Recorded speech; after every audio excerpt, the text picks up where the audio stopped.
Hey guys, and welcome to a very special video, my 1000 subscriber special. I want to start this video off with a huge, gigantic thank you to all of you, my subscribers.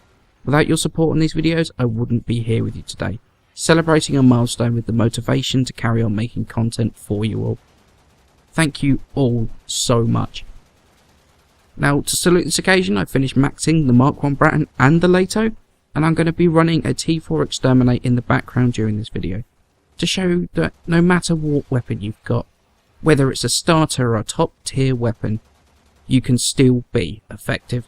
So as I said in my Bolter Prime video, this episode is going to be a bit of a Q&A video, so let's get down to the first questions from the Dubstep game player, which were: how old am I, what is my favourite weapon, and what's my favourite frame?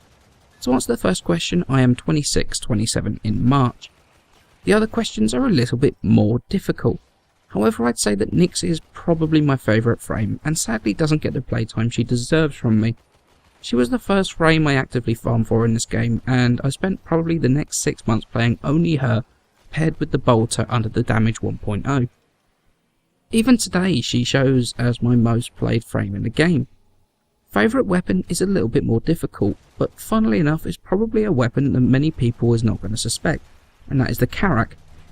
There's just something about it that makes me go back to it as my default go-to weapon. It's not a top tier weapon, it's not got good ammo economy, and the reload without fast hands is painful. But I love it, and I'd say that it's probably my favourite weapon. Great questions, thank you very much. The next question comes from Carlos Vesta, who would like to know what I feel are the 15 strongest weapons in the game.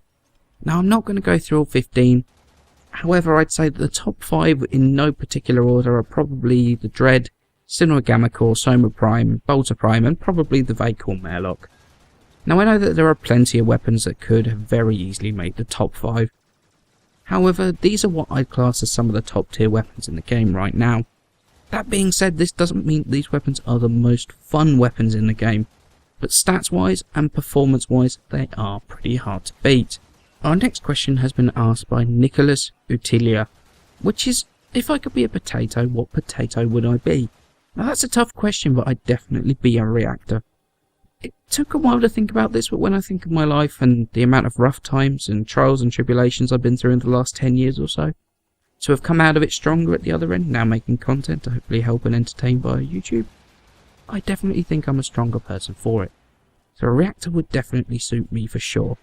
Awesome question. I didn't think that it was going to be quite as a deeper response as that, but hey, let's go with it. Another great question here from Nick1, who would like to know why I started Warframe and why I've continued playing it for the last 2,000 hours. Now, the reason I got into Warframe was a good friend of mine recommended that we all start this new free-to-play game. It had just come out of closed beta and would be amazing fun if we could all play it together. Funnily enough, at first I thought I would hate it, and I actually stopped playing for a few weeks.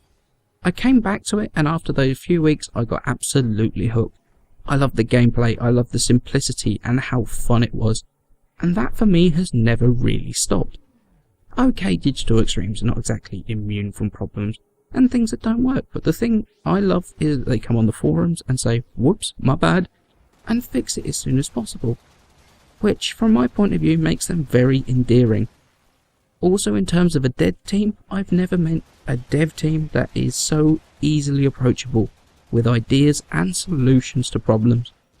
And this has meant that problems I've found in the games or issues that I've had, such as colourblindness, were brought up via direct talks with the devs and solutions tabled as quickly as possible. But aside from all of that, Warframe still has that fun, simple gameplay for me. I don't play it because of some sense of that because I'm a founder or an official channel that I have to play. I play the game because I enjoy it. YouTube has helped a massive amount with that as well. Doing your requests for builds is great fun for me because I revisit weapons I've never looked at again and found some real gems. Warframe never lost that appeal, that ability to hook me in for hours at a time. Why? Because it's a damn good game and damn good fun. Another awesome question. Thank you so much. Next question comes from William Sheedy, and he asks for the one thing that I would change in Warframe if I could. And for me, the answer to this is a lot easier than I thought it was going to be. I would go back to the introduction of Transient Fortitude, change it to being a 99% strength mod, like the Blind Rage mod, with the reduction in duration and make it not stack with Blind Rage. Bringing a new power strength mod into the game that stacked with the rest broke a lot of the balance that was in the game. Warframes were strong, but nowhere near the god tier nuker of all things that they've become now. Having two different strength mods with two completely different negatives on them that allowed you to have some control over your build and allowing for some variation and specialization rather than just stacking power strength on top of power strength would have benefited the game, rather than the perceived for-to-win reputation that some frames have at this point. Now my final question comes from my good friend James Nade, which is, what is the future of my channel? And the future of my channel, at the least for the time being, is to keep bringing you good quality Warframe reviews, making sure that I get max builds out for new weapons as soon as I physically can. I'm having an absolute blast doing these reviews, and going through every single weapon and maxing it is definitely keeping the game fresh for me. In the future I definitely want to branch out into other games, and I have got a couple of games on the horizon that I may branch out into, such as Evolve with my friends, potentially Minecraft, and probably Armoured Warfare when that comes out into the beta. I'd also be interested to get your feedback as to what you'd like to see on my channel, since everything I do on this channel is for you guys. Admittedly, while I find it fun, getting the positive feedback, getting the great comments from you all, that's what makes it all worthwhile. So your opinions absolutely matter to me. Now hopefully I didn't ramble on too much with those questions. Let me get on to giving something back to you, in the form of 150 platinum. All you have to do is comment on this video on any of the topics I've talked about, whether it be the one thing that you would change in the game, or to what potato you would be and why. It would definitely be hugely interesting to hear, and to see what your thoughts are on the matter.